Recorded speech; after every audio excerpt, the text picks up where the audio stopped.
Mga awit, ika-138 kabanata. Dalangin ng pagpapasalamat. Ako, Yahweh, buong pusong aawit ng pasalamat. Sa harap ng ibang Diyos, pupurihin kitang ganap. Sa harap ng iyong templo, ayuyuko at gagalang. Pupurihin kita roon, pupurihin ang iyong ngalan.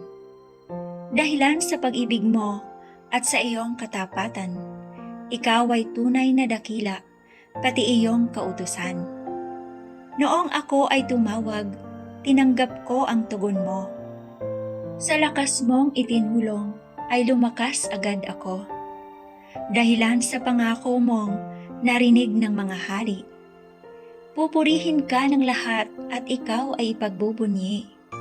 Ang lahat ng ginawa mo ay kanilang aawitin, at ang kadakilaan mo ay kanilang sasambitin. Kung ang Diyos mang si Yahweh ay dakila at mataas, hindi niya nililimot ang aba at mahihirap. Kumublimay kita niya yaong hambog at pasikat. Kahit ako'y nababatbat ng maraming suliranin, ako'y walang agam-agam panatag sa iyong piling. Nahahandang harapin mo, mapupusok kong kaaway.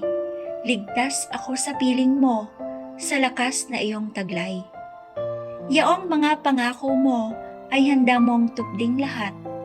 Ang dahilan nito, Yahweh, pag-ibig mo'y di kukupas, at ang mga sinimulang gawain mo'y magaganap.